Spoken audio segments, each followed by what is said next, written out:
I'm Angela Brown in Washington, D.C. The next major move regarding Trump's aggressive agenda for immigration could involve the Supreme Court. One, who becomes a U.S. citizen, and two, how quickly a person gets deported. The Supreme Court could help surge or sink President Trump's aggressive immigration agenda. Probably the biggest challenge is the birthright citizenship. Once seen as legally untouchable, is now being questioned by President Donald Trump and even a small number of his Latino supporters. By that logic, then literally anyone, right, can become a citizen. You just make sure if you're pregnant, you give birth, and oh, that's it, I'm a citizen. And it shouldn't be so easy, you know, it's not easy in other places, and this is the best country in the world. If the Supreme Court backs Trump, it could change birthright citizenship and rewrite the immigration rule that anyone born here is automatically a citizen. Then there's the Alien Enemies Act. Trump used this wartime power to fast-track deporting Venezuelans. The court blocked it, likely setting up a legal clash in the U.S. Supreme Court again. They invaded our country. So this isn't, in that sense, this is war. Democrats say both moves go too far, that ending birthright citizenship violates the Constitution and using a wartime law for deportations strips people of due process. At the same time, ICE is moving through American cities, drawing harsh criticism from Democrats. This looks like modern-day slave patrols, and they have been sanctioned by this Supreme Court. Last year, the Supreme Court decided that officers cannot stop someone solely based on how they look. But in immigration cases, a person's apparent ethnicity can be a relevant factor when combined with other circumstances, drawing frustration from Democrats who the Trump administration still blames for the immigration crisis. The border is totally secure. You know, you forget, we had a border that I inherited where millions of people were coming through. Now we have a border where no one is coming through. The Supreme Court could hear arguments in birthright citizenship starting in the spring, and we could hear a decision maybe late June or early July. Reporting in Washington, D.C., I'm Angela Brown. Go home now! Federal agents shot and killed a man near Nicollet and 26th Street in South Minneapolis around 9 Saturday morning, following weeks of tensions over a surge in ICE enforcement actions. The shooting, which was recorded on video from several angles, was the third shooting involving federal immigration agents in Minneapolis this month. An agent shot and killed Renee Good on January 7th. If the goal was to achieve peace and safety, this is doing exactly the opposite. Like, what's happening is terrifying. It's very, very scary. You think this could happen to me. I could be filming a deportation and I could end up dead. So today, federal agents beat and then shot multiple times and killed 37-year-old Alex Jeffrey Pruddy, a U.S. citizen, a Minneapolis resident, and a VA nurse.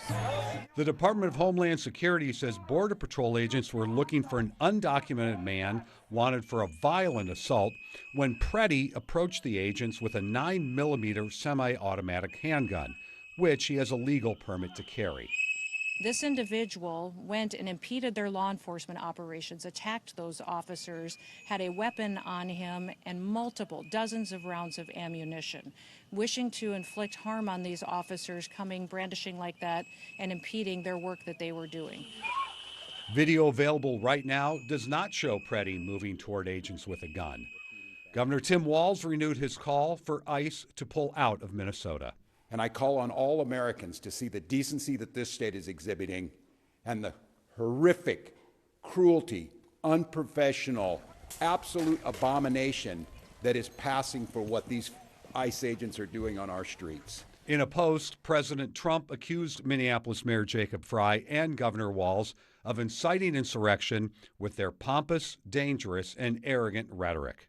The Minnesota Bureau of Criminal Apprehension says DHS blocked agents from the crime scene despite the state agency presenting a signed warrant. Saturday afternoon, the Hennepin County Sheriff and Minneapolis Mayor asked the governor to deploy the Minnesota National Guard to aid and reinforce law enforcement. Frank Vassalero, WCCO News. An already tense scene in Minneapolis, Minnesota, now inflamed by the deadly shooting of 37-year-old Alex Preddy by a Border Patrol agent Saturday. Protesters were marching in the city calling for Immigrations and Customs Enforcement to leave. We're mad that our people are getting murdered. ICE is creating a massive problem here. They are the violence in this city. The Department of Homeland Security said agents were conducting a targeted operation when an armed individual approached them. The officers attempted to disarm this individual, but the armed suspect reacted violently. Fearing for his life and for the lives of his fellow officers around him, an agent fired defensive shots. Several elected leaders are denouncing that account. The Trump administration has already called Alex Preddy a domestic terrorist. He was a nurse. Video shows an officer appeared to move the gun just before the shooting, according to a CNN analysis. Minnesota Governor Tim Walz adds Preddy was a lawful gun owner. He's demanding a state-led investigation into the shooting, as state investigators claim federal officials are impeding their access. The federal government cannot be trusted to lead this investigation. The state will handle it, period. The Minneapolis mayor says the city will seek a temporary restraining order to halt immigration operations there. The chaos that we are seeing is caused directly by ICE, Border Control, and this federal administration. I'm Maribel Gonzalez reporting. Put it out! Federal agents killed another person in Minneapolis Saturday morning, and anger is again rising over the agents' presence in the state. I can't stand this anymore. I can't stand what's happening here. The man was surrounded by federal agents when they shot him. Life-saving aid was being rendered, and he was transported by ambulance to Hennepin County Medical Center, where he was later pronounced deceased. The Department of Homeland Security says the 37-year-old had a 9mm semi-automatic handgun with 2 magazines. It's unclear whether he was holding the gun when he was shot.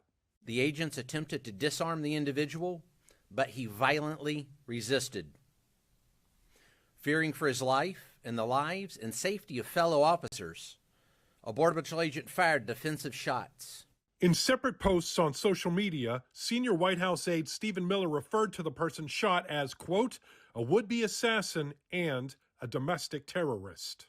We are under attack by this administration right now, and this is not okay. It's just not.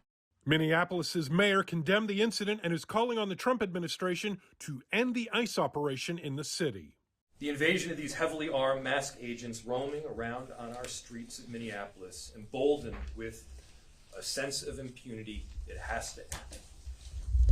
This is not how it has to be. I'm John Lawrence reporting. Across the street from the Circle K is the grocery store where Stephen Davis happened to be shopping before he saw ICE agents parked outside. They pulled out of the parking lot following someone. I followed them here into the Circle K. He just recently started volunteering with Tucson Rapid Response, which trained him for incidents like this. So he started recording. You can record, that's fine. That's close enough. Just 20 seconds into the video, you can see the ICE agent shattering the window of the man's truck. Davis quickly starts asking questions. So what is the purpose of the stop? Well, I can't tell you that. Señor, ¿cómo te llamas?